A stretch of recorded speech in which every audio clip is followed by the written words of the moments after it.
Assalamualaikum warahmatullahi wabarakatuh. Alhamdulillahirabbil alamin wa bihi nasta'inu ala umuri dunya waddin wassalatu wassalamu ala asrafil anbiya'i wal mursalin sayyidina wa maulana Muhammadin wa ala alihi wa sahbihi ajmain. Anak-anakku sekalian yang saya sayangi dan saya banggakan, untuk pertemuan hari ini kita akan membahas bab 7 tentang berkompetisi dalam kebaikan. Untuk pertemuan yang kedua,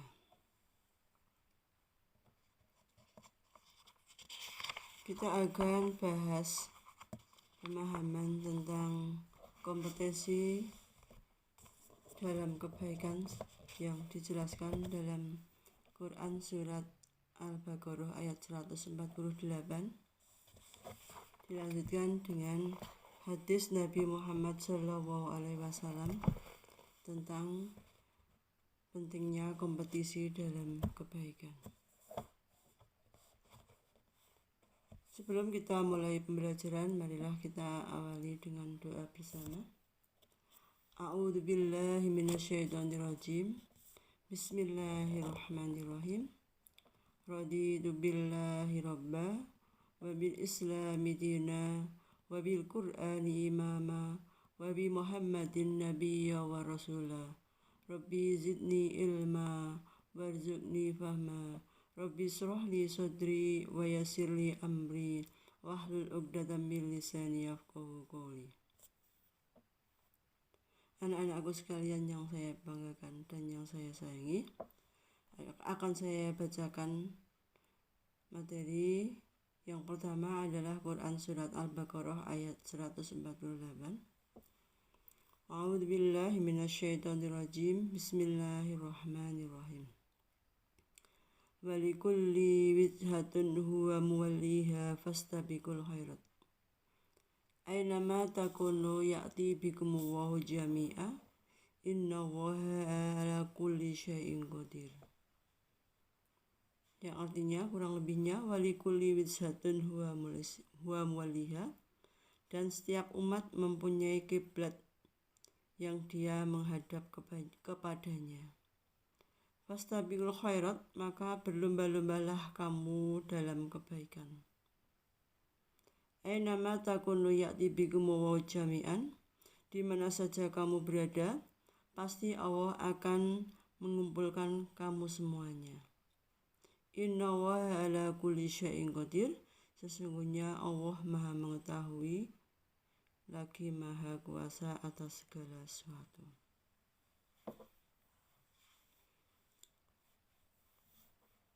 Dalam ayat ini tentunya menjelaskan tentang kompetisi dalam kebaikan yang meliputi dua macam.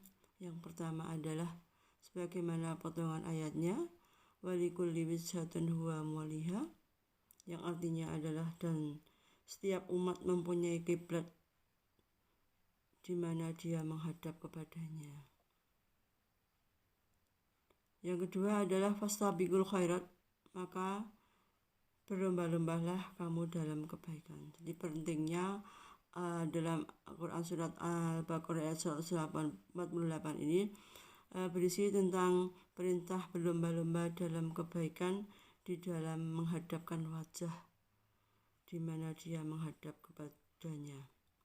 Apakah yang dimaksud dengan menghadapkan wajah di mana dia menghadap kepadanya? Yang dimaksud dengan menghadapkan wajah dalam menghadap kepadanya adalah menghadapkan wajahnya ke arah sesuai dengan apa yang diperintahkan Allah Subhanahu wa Ta'ala. Pada ayat ini Allah Subhanahu wa Ta'ala menerangkan bahwa bagi setiap pemeluk agama mempunyai kiblatnya sendiri-sendiri. Tentunya kiblat itulah yang menjadi kecenderungan mereka untuk menghadap sesuai dengan keyakinan masing-masing, dan tentunya kaum muslimin mempunyai kiblat yang ditetapkan langsung oleh Allah Subhanahu wa Ta'ala, yakni perintahnya adalah menghadapkan wajahnya ke arah kiblat. Di sini adalah ke arah Ka'bah. Dalam tafsir Al-Misbah juga dijelaskan bahwa Allah Subhanahu wa Ta'ala telah memerintahkan kepada umat Yahudi agar berkiblat ke arah Baitul Maqdis. Dan umat yang lain melalui Nabi dan Rasulnya untuk menghadap ke arah tertentu. Namun dalam ayat ini Allah Subhanahu wa Ta'ala memerintahkan untuk mengarah ke arah Ka'bah dan menghadapkan wajah ke Ka'bah ini adalah berlaku untuk semua umat. Perintah ini adalah membatalkan perintah Allah sebelumnya, termasuk untuk Nabi Muhammad SAW yang sebelumnya pada saat sholat menghadap kepada selain Ka'bah. Hal ini penting dalam pengarahan kiblat ini adalah menghadapkan hati langsung kepada Allah Subhanahu wa Ta'ala. Jadi sesuai dengan apa yang telah diperintahkan Allah Subhanahu wa Ta'ala, bahwasanya dalam melaksanakan bentuk pengabdiannya kepada Allah Subhanahu wa Ta'ala, tentunya masing-masing berbeda-beda antara umat yang satu dengan umat yang lain. Melalui ayat ini Allah Subhanahu wa Ta'ala memerintahkan kepada semua umat manusia agar di dalam melaksanakan ibadahnya tentunya harapannya adalah menghadapkan wajah ke arah yang ditentukan, yakni ke arah kiblat. Mana arah kiblat sebagaimana yang ditentukan oleh Allah Subhanahu wa Ta'ala, yakni menghadapkan wajahnya ke arah Ka'bah.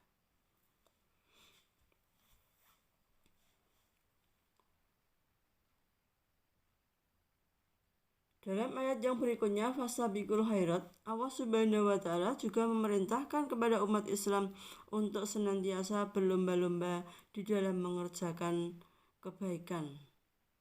Fastabiqul khairat, maka berlomba-lombalah kamu dalam kebaikan. Menghadap ke kiblat atau ke Ka'bah bukanlah tujuan, tapi harus dipahami bahwa umat Islam adalah umat yang satu. Dan kandungan ayat ini yang dapat kita ambil maknanya adalah hendaknya kita giat bekerja, jadi berlomba-lomba dalam kebaikan ini setidaknya diwujudkan dalam melaksanakan hal-hal yang sifatnya positif. Contohnya adalah dalam bekerja atau dalam bentuk ibadah. Bagaimana dalam bentuk ibadah? Berlomba-lomba dalam kebaikan di sini adalah perlunya diwujudkan di dalam menjalankan ibadah sholat, atau di dalam bersedekah, atau di dalam menuntut ilmu, dan tentunya juga dalam amalan-amalan yang lain yang bersifat positif. Nah, hal itu perlunya untuk diperlombakan, dalam arti adalah berlomba-lomba di dalam berbuat baik sesuai dengan apa yang telah diperintahkan oleh Allah Subhanahu wa Ta'ala. Dan kita juga tentunya diperintahkan Allah Subhanahu wa Ta'ala di dalam harapannya adalah berkompetisi dalam melakukan hal-hal yang positif, dan dampak dari yang positif yang dihasilkan dari kompetisi dalam kebaikan tentunya akan terciptanya kondisi kehidupan yang dinamis, yang maju, dan senantiasa bersemangat untuk berkreasi dalam berinovasi. Dalam ayat yang terakhir Allah Subhanahu wa Ta'ala juga menjelaskan, Aina ma takunu ya'ti bikumu jami'an innallaha ala kulli syai'in qadir. Ayat ini juga menjelaskan bahwa saatnya nanti Allah Subhanahu wa Ta'ala akan mengumpulkan semua umat manusia dimanapun dan dari arah manapun mereka berada. Tentunya Allah akan mengumpulkan semuanya, tidak terlepas ada seorang pun yang luput dan lepas dari pengawasan Allah Subhanahu wa Ta'ala, yaitu pada saat manusia menjalani kehidupan di alam akhirat, mereka akan diperlihatkan semua amal baik dan amal buruk yang pernah dilakukan pada saat hidup di dunia, dan semua akan mendapat balasan sesuai dengan amalnya masing-masing. Jadi nanti di hari akhirat nanti tentunya manusia akan dikumpulkan. Untuk apa manusia dikumpulkan di akhirat nanti? Untuk mempertanggungjawabkan terhadap apa yang dilakukan ketika hidup di dunia, sesuai dengan apa yang telah dilakukan. Nah, kira-kira dalam berlomba-lomba dalam kebaikan itu tentunya melakukan apa? Yang pertama tentunya Allah Subhanahu wa Ta'ala melalui ayat ini, yakni memerintahkan kepada umat manusia yang pertama agar berlomba-lomba dalam menghadapkan wajahnya ke arah sesuai dengan apa yang diperintahkan Allah, yakni menghadapkan wajahnya ke arah kiblat, yakni ke arah Ka'bah. Dalam arti adalah dalam melaksanakan sembahyang atau dalam melaksanakan salat, tentunya menghadapkan wajah sesuai dengan apa yang diperintahkan Allah Subhanahu wa Ta'ala. Dan tentunya masing-masing dari umat dalam menghadapkan wajah adalah berbeda-beda antara yang satu dengan yang lain, sebagaimana yang dilakukan oleh umat Islam, yakni menghadapkan wajahnya ke arah kiblat, yakni ke arah Ka'bah. Sedangkan bagi orang Nasrani atau umat yang lain, contoh adalah umat Nasrani, tentunya dalam menghadapkan wajah ke dalam melaksanakan ibadah, tentunya menghadapkan wajah ke arah timur. Nah, sesuai dengan ayat ini, sebagaimana Allah memerintahkan kepada semua umat manusia perlunya menghadapkan wajahnya ke arah satu atau ke arah yang satu, yakni ke arah yang ditentukan Allah Subhanahu wa Ta'ala, yakni ke arah kiblat, yakni ke arah Ka'bah. Dan yang kedua, tentunya bagi orang yang dalam kehidupannya kok melaksanakan atau berusaha untuk berkompetensi di dalam berfastabiqul khairat atau berlomba-lomba dalam kebaikan, yang tentunya mereka telah melaksanakan menggiatkan melaksanakan sholat atau menggiatkan melaksanakan bersedekah atau menuntut ilmu, tentunya akan mendapatkan balasan sesuai dengan apa yang telah dilakukan ketika hidup di dunia. Karena dalam ayat yang terakhir dijelaskan tentang adanya pada saatnya nanti Allah akan mengumpulkan semua umat manusia dimanapun dan dari arah manapun, tentunya tidak ada seorang pun yang luput dan lepas dari pengawasan Allah Subhanahu wa Ta'ala.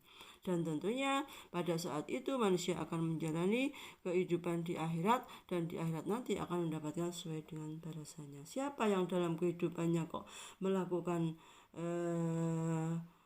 giat dalam melaksanakan ibadah kepada Allah Subhanahu wa Ta'ala dan giat dalam melaksanakan berbagai macam kebaikan, tentunya nanti di akhirat akan mendapatkan sesuai dengan apa yang diharapkan. Orang yang dalam kehidupannya kok melakukan amalan yang baik dan amalan yang baik yang dilakukan adalah banyak, berarti nanti di akhirat akan berat timbangannya, sehingga nanti di akhirat akan mendapatkan sesuai dengan apa yang dilakukan ketika hidup di dunia. Balasannya adalah di akhirat nanti akan mendapatkan balasan berupa surga, dan surga itu tentunya adalah di dalam surga selama-lamanya.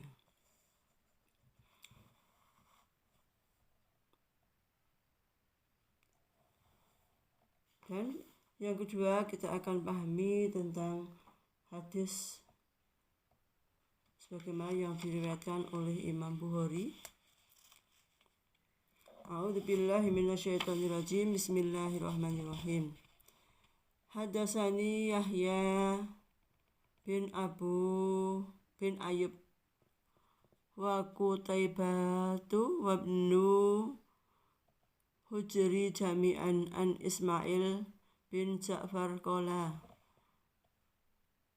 Ibnu Ayyub hadatsana Ismail qala ahbaronil ala an abihi an Abi Hurairah anna Rasulullah sallallahu alaihi wasallam qala badiru bil a'mali fi tanah kakito'in lailil mudlimi yusbihu rajulu mu'mina wa yumsi kafiran au yumsi mu'minan wa yusbihu kafiran yabi'u dinahu bi aradin minad dunya. Rawahul Bukhari. Dalam hadis sebagaimana yang artinya, bercerita kepadaku Yahya bin Ayyub, Qutaibah dan Ibnu Hujr, semuanya bersumber dari Ismail bin Ja'far, dari Ayyub, dari Ismail, dari A'la, dari ayahnya, dari Abu Hurairah, bahwasanya Nabi Muhammad SAW bersabda, badiru bil a'mali kitana kakit'il lailil mudlimi yusbihu rajulu mu'mina wa yumsi kafiran aw yumsi mu'minan wa yusbihu kafiran yabi'u dinahu bi aradin minad dunya. Bersegeralah melakukan amalan soleh sebelum datang fitnah atau musibah, seperti potongan malam yang gelap, yaitu seorang pada waktu pagi dalam keadaan beriman dan di sore hari dalam keadaan kafir. Dan sebaliknya ada pula yang sore hari dalam keadaan beriman dan di pagi hari dalam keadaan kafir. Ia menjual agamanya karena sedikit dari keuntungan dunia. Dalam hadis ini Rasulullah SAW telah memerintahkan kepada umat manusia perlunya bersegeralah untuk melakukan amal soleh sebelum datangnya fitnah atau musibah. Nah, amal soleh yang bagaimana? Sudah dijelaskan di dalam Quran surat Al-Baqarah ayat 148 tadi, bahwasanya amal soleh itu bisa diwujudkan dalam bentuk berbagai macam kegiatan atau hal-hal yang positif, seperti halnya adalah berlomba-lomba di dalam melaksanakan sholat, berlomba-lomba di dalam bersedekah, berlomba-lomba di dalam menuntut ilmu, dan tentunya banyak amalan-amalan positif yang bersifat kebaikan.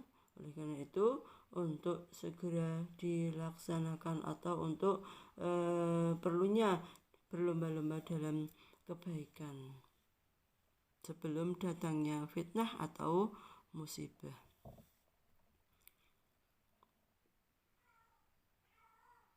Bersegeralah melakukan amalan soleh sebelum datang fitnah atau musibah ini seperti potongan malam yang gelap, digambarkan seperti potongan malam yang gelap, yakni seorang yang pada waktu pagi dalam keadaan beriman dan di sore hari dalam keadaan kafir. Dan sebaliknya, ada pula yang sore hari dalam keadaan beriman dan di pagi hari dalam keadaan kafir. Dalam arti, orang yang mempunyai sifat seperti ini adalah orang yang tidak mempunyai iman yang kuat, sehingga dapat berubah-ubah, tidak mempunyai iman yang kuat, sehingga dapat tergoyahkan, sehingga juga ia bisa menjual agamanya karena sedikit dari keuntungan dunia. Jadi mereka bisa menjual agamanya karena untuk mendapatkan keuntungan dunia. Perbuatan seperti itu adalah merupakan perbuatan yang dilarang oleh Allah Subhanahu wa Ta'ala dan dianggap merupakan perbuatan yang tidak benar karena tidak mempunyai iman yang kuat, sehingga bisa membolak-balikkan atau bisa menjual agamanya karena sedikit dari mendapatkan keuntungan yang bersifat duniawi. Oleh karena itu, mari kita bersama-sama kuatkan agamanya dengan memperbanyak beribadah kepada Allah Subhanahu wa Ta'ala. Jangan sampai goyah Jangan sampai tergiur dengan harta yang bersifat duniawi. Hadis di atas sebenarnya sangat berkaitan dengan Quran surat Al-Kafirun ayat 1 sampai 6 sebagai berikut. A'udzubillahi minasyaitonirrajim. Bismillahirrahmanirrahim. Qul ya ayyuhal kafirun la a'budu ma ta'budun wa la antum abiduna ma a'bud wa la ana abidum ma abatum wa la antum abiduna ma a'bud lakum dinukum waliyadin. Yang artinya qul ya ayyuhal kafirun, katakanlah wahai orang-orang kafir, la a'budu ma ta'budun, aku tidak akan menyembah apa yang kamu sembah. Wala antum abiduna ma'abud, dan kamu bukan penyembah Tuhan yang aku sembah. Wala ana abidum ma'abatum, dan aku tidak pernah menjadi penyembah apa yang kamu sembah. Wala antum abiduna ma'abud, dan kamu tidak pernah pula menjadi penyembah Tuhan yang aku sembah. Lakum dinukum waliyadin, untukmu agamamu dan untukkulah agamaku. Jadi mengenai agama, tentunya kita harus punya agama yang kita harus mempunyai keyakinan yang prinsip dalam hal agama. Karena dalam hal agama adalah merupakan suatu hal yang penting, dan tentunya kita harus mempunyai keteguhan di dalam berpegang teguh kepada agama, yakni ajaran agama Islam. Jangan sampai tergoyahkan oleh hal-hal yang bersifat duniawi, apalagi sampai menjual agamanya karena sedikit dari mendapatkan keuntungan duniawi. Dalam potongan dalam hadis di atas tentunya dianggap mempunyai hubungan erat dengan Quran surat Al-Kafirun ayat 1 sampai 6. Dalam arti tentunya kita berusaha untuk memperteguh atau menguatkan agama kita dengan melaksanakan segala apa yang diperintahkan Allah Subhanahu wa taala dan meninggalkan semua yang menjadi larangan-larangannya, dan berusaha untuk berpegang teguh untuk mempercayai akan adanya Allah Subhanahu wa taala sebagai Tuhan yang wajib kita sembah, dan jangan sampai kita menjual agamanya karena ingin mendapatkan sedikit dari keuntungan yang bersifat duniawi. Tentunya kita karena yakin kepada Allah Subhanahu wa taala, harapannya kita minta segala sesuatu ya hanya kepada Allah Subhanahu wa taala. Sebagaimana hal ini juga dijelaskan dalam Quran surat Al-Ikhlas ayat 1 sampai 4. A'udzubillahi minasyaitonirrajim. Bismillahirrahmanirrahim. Qul huwallahu ahad, Allahus samad, lam yalid wa lam yulad wa lam yakul lahu kufuwan ahad. Qul huwallahu ahad, katakanlah bahwa Allah adalah Tuhan yang Maha Esa. Allahus samad, Allah adalah tempat kita meminta atau tempat kita bergantung. Lam yalid wa lam yulad, Allah tidak beranak dan tidak diperanakkan. Walam yakul lahu kufuwan ahad, dan tidak ada satupun yang menyerupainya. Jadi apabila kita kekurangan dalam memenuhi kebutuhan hidup, hendaklah kita larinya kepada Allah Subhanahu wa taala, yakni meminta segala sesuatu hanya kepada Allah Subhanahu wa taala, karena Allah Subhanahu adalah Tuhan yang merupakan zat yang tempat kita bergantung. Jadi kesimpulan dari apa yang kita bahas di hari ini, tentunya yang pertama, hendaklah kita berusaha untuk berkompetisi dalam kebaikan.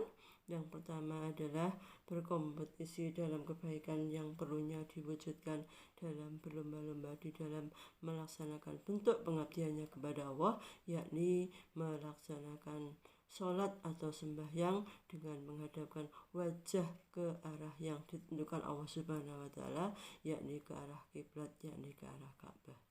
Yang kedua adalah perlunya berlomba-lomba dalam kebaikan yang diwujudkan dalam bentuk amalan-amalan yang bersifat positif, yakni diantaranya adalah perlunya berfastabiqul khairat. Di sini diwujudkan dalam bentuk bekerja keras dan berusaha untuk berlomba-lomba dalam melaksanakan sholat, berlomba-lomba dalam melaksanakan bersedekah, maupun berlomba-lomba dalam menuntut ilmu, serta amalan-amalan ibadah positif yang lainnya.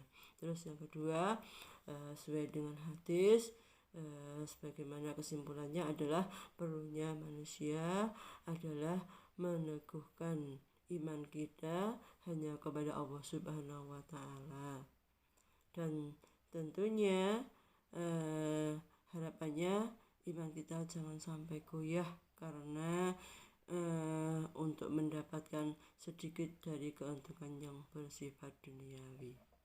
Dalam arti adalah berusaha untuk meneguhkan keimanan kita hanya kepada Allah Subhanahu wa Ta'ala, jangan sampai tergiur dengan agama yang tidak sesuai dengan agama yang merupakan sebagai yang ditetapkan oleh Allah Subhanahu wa Ta'ala, yakni agama kita yang kita anut adalah agama sesuai dengan apa yang diajarkan di dalam syariat ajaran agama Islam. Demikian apa yang telah saya sampaikan. Tentunya ada kekurangannya. Jika kekurangan tentunya dari saya sendiri, dan jika apa yang saya sampaikan ini adalah kebenaran, tentunya datangnya dari Allah Subhanahu wa Ta'ala. Mari kita tutup pembelajaran hari ini dengan doa kifaratul majlis. A'udzubillahi minasyaitonirrajim. Bismillahirrahmanirrahim. Subhanakallahumma wa bihamdika asyhadu an la ilaha illa anta astaghfiruka wa atubu ilaik. Saya akhiri. Wassalamualaikum warahmatullahi wabarakatuh.